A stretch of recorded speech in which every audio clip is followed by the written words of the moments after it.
Remember the 90s, when Transformers first hit our screens? It was more than just another cartoon. It was a phenomenon. From Optimus Prime's iconic voice to the unforgettable transforming sound effect, this franchise transformed childhoods around the world. It was bold, exciting, and full of heart. Then came the 2007 live-action revival.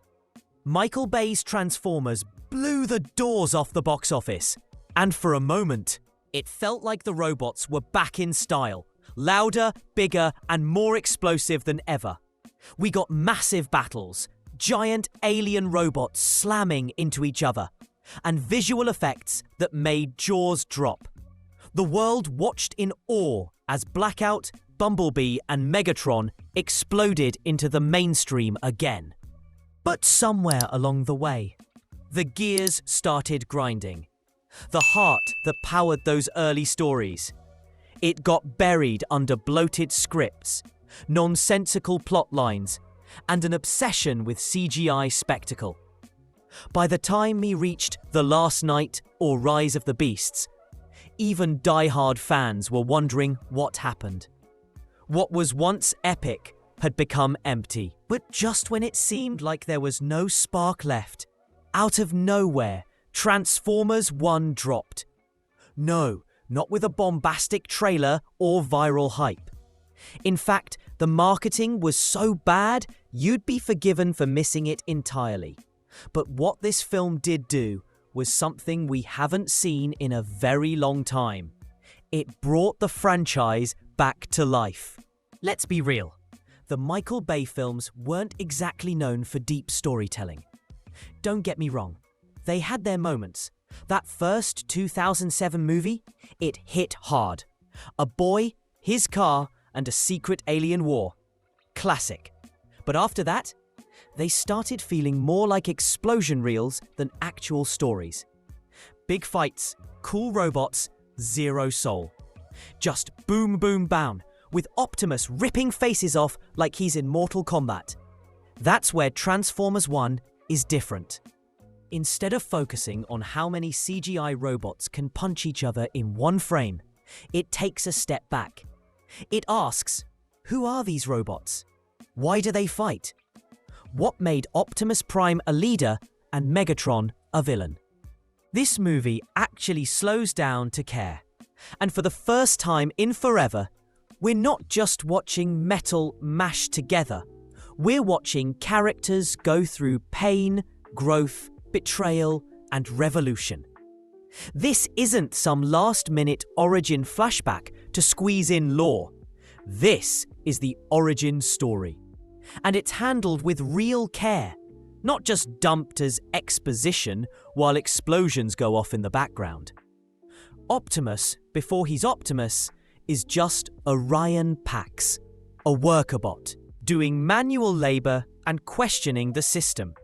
Megatron, before he's feared across galaxies, is D16, a loyal follower who believes the rules will reward him. They're friends, and this film shows us how that friendship breaks apart under a corrupt system built to exploit them both. And yeah, it sounds wild to say this, but Transformers 1 has something to say about class struggle, labor rights, and even power structures.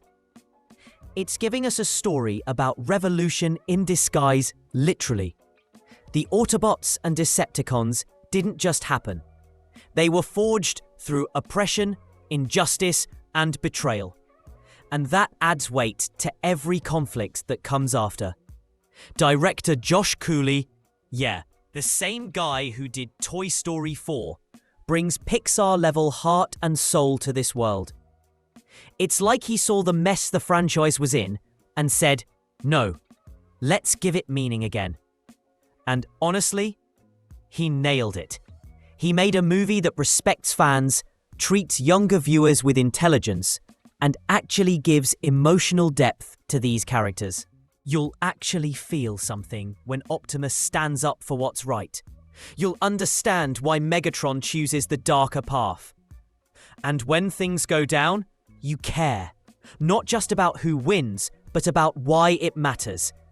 It's smart, it's emotional, and above all, it's transformative in the best way. Let's talk about the Bay films, because yeah, we can't ignore them. They're a huge part of why Transformers blew up again in the 2000s. When that first movie dropped in 2007, it was a game changer. We'd never seen anything like it. Blackout transforming mid-air, Optimus landing like a boss, the Autobots hiding in Sam's backyard. It was wild, and honestly, it worked.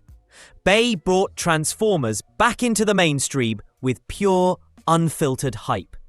Explosions, metal clashing, slow-motion shots of Bumblebee launching a missile while Linkin Park blasts in the background. That stuff slapped. The first Transformers movie had charm, stakes, and just enough heart to carry the chaos. But by the time we hit Revenge of the Fallen, Dark of the Moon, and definitely The Last Night, something changed. The heart was gone. Instead of characters, we got caricatures. Instead of plot, we got a checklist. Giant CGI battle. Some ancient Cybertronian artifact. Insert awkward humor and random slow-mo. Oh, and maybe Optimus yells, "I'll kill you," to someone who surrendered. These weren't movies. They were toy commercials on steroids. Don't get me wrong, the action was cool, but that's all there was. The robots felt like background props, while the human characters took center stage. And they weren't exactly giving Oscar-worthy performances either. It got to the point where fans weren't even excited anymore, just exhausted. We had massive budgets, bigger explosions, and somehow less impact. Less emotion, less connection. And let's be real, The Last Night might be one of the worst blockbusters ever made. It felt like a fever dream of bad ideas thrown together with zero plan. King Arthur, secret Transformer bloodlines, and Optimus turning evil for 5 minutes? Come on. Even Rise of the Beasts, with all its nostalgic Beast Wars potential, fell flat. It looked good, it sounded big, but once again, it was just empty. The franchise had lost its why. There was no core, no spark, no reason to care beyond cool visuals. We were watching billion-dollar noise. That's why Transformers 1 hits different. It's not just about what we're seeing, it's about who we're seeing, and why their story matters. It feels like the first time in years that the people behind the movie actually cared about what Transformers could be, not just what it could sell. So here's the real question. What makes Transformers 1 actually different? What sets it apart from all the Bayverse chaos, all the bloated sequels, and even the quiet charm of Bumblebee? Simple. It's the first time in a long time that a Transformers movie gave a damn about story first. Look, Bumblebee was a great start. It scaled things down, made it personal, and gave us a coming-of-age tale with real emotion. But Transformers 1? It builds on that and goes even further. This movie doesn't just give us a character-driven story, it gives us the story, the one fans have been waiting for. We finally get to see how Optimus Prime and Megatron became enemies. Not in a one-line backstory kind of way. No, we watch it happen. We feel the betrayal. We see the friendship fall apart. And we understand why they made the choices they did. That right there, that's storytelling. This is the X-Men First Class of the Transformers universe. We're not starting in the middle of a war. We're starting at the beginning, with Orion Pax and D16. 2 minor bots, just trying to survive in a broken system. They're nobodies, and yet you can already see who they're going to become. One's filled with hope. The other, fear, frustration. And it's those core emotions that grow into something massive. What Transformers 1 does so well is build a world that makes sense. Cybertron is more than just a flashy setting. It's a real place with politics, class struggle, and oppression. The workers are denied transformation. Power is reserved for the elite. And that's where the entire Autobot Decepticon conflict begins. Not over energon cubes or world domination, but over injustice and survival. That's powerful. And let's talk about tone for a second. This movie gets that it's about giant robots. It doesn't take itself too seriously, but it also respects its audience. It's funny, but not stupid. Emotional, but not melodramatic. Kid-friendly, but never dumbed down. The balance is near perfect. Director Josh Cooley, the guy who gave us Toy Story 4, knows how to mix heart and action like a pro. He doesn't just want us to watch the spectacle. He wants us to feel it. And for once, you're not just thinking, wow, cool robot punch. You're thinking, damn, I hope Optimus gets through to Megatron. Yeah, it's that deep. Even the side characters get love. RC isn't just the token female bot. She's layered, tough, and conflicted. Bumblebee? Absolute golden retriever energy. Lovable, but with heart. And the Decepticons? They aren't cartoon villains. They're lost soldiers waiting for purpose. And Megatron gives it to them. This is Transformers with actual weight, actual emotion, actual themes. It's about labor, betrayal, friendship, and revolution. It's about how power corrupts, how hope can inspire, and how leadership is earned, not taken. And yeah, it still has awesome fights, and cool designs, and all the stuff we come to a Transformers movie for.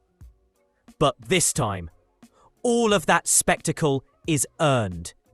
This isn't just a good Transformers movie. It's the best one in years. Maybe ever. Look, I've been a Transformers fan for years. I've sat through the highs, the lows, and the straight-up confusing. Looking at you, the last night. But Transformers 1, it reminded me why I fell in love with this franchise in the first place. It's not just a return to form, it's a leap forward. We finally have a Transformers movie with soul, with purpose, with characters we care about. It's not just about who punches harder. It's about why they're fighting in the first place. And that's what storytelling is all about. We always say, more than meets the eye, right? Well, this time, that's not just a catchphrase. That's a promise. I'm Raj, and this was my take on Transformers 1. Drop a like if you felt that spark. Hit subscribe if you want more deep dives like this. And as always, stay sharp, stay curious, and roll out.